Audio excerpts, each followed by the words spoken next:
Sa huling pagdinig ng Senado kaugnay pa rin sa isyu ng pogo sa bansa, may mabigat na aligasyon si Senador Risa Hontiveros hinggil kay Michael Yang. Ipipresenta rin ng Senadora ang web chart ng mga individual na konektado umano sa operasyon ng iligal na pogo. Si Daniel Manalastas sa detalye.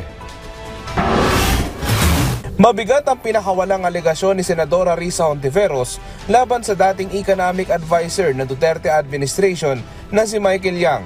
Nagpresenta si Hontiveros ng larawan kung saan kasama ni Yang ang sinasabi umanong self-confessed spy na si Xia Zhijiang.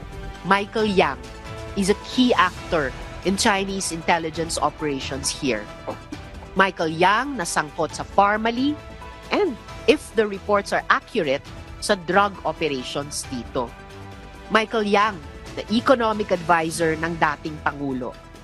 Ginatasan na tayo, pinagtaksilan pa. Si Xie din ang nagdawit kay dating Bamban Tarlac Mayor Alice Guo. Pero ayon sa National Intelligence Coordinating Agency, hindi pa matiyak kung talagang spy si Guo. As to the question whether or not Go Huaping is a spy or, to be more accurate, a foreign intelligence agent, the intelligence agency to which that trained her, employed her, and supervised her or controlled her, either confirms or an officer of that agency confirms the existence or the fact rather of Ms. Go Huaping being their agent. We have not come to that determination yet.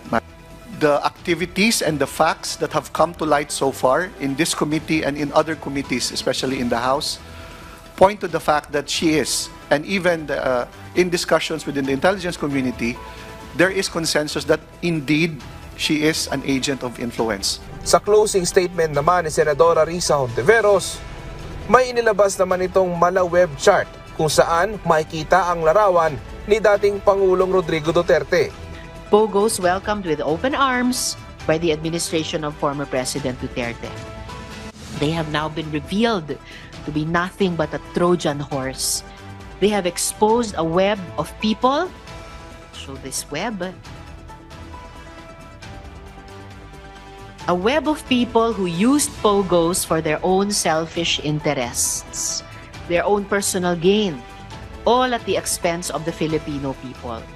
Walang dinala dito ang mga pogo kundi bangungot.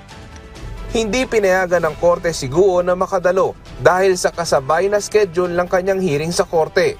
Adjourn na ang pagdinig ng Senate Committee hinggil sa pogo at inaasa ang bubuo na ng committee report habang gumugulong na rin ang ilang kaso sa ating mga korte. Sa loob ng halos 2 taon na pagdinig ng Senado sa pogo, napatunayan daw ni Hontiveros na sangkot ang pogo operations sa torture, human trafficking at money laundering. Mula sa PTV, Daniel Manalastas para sa Balitang Pambansa.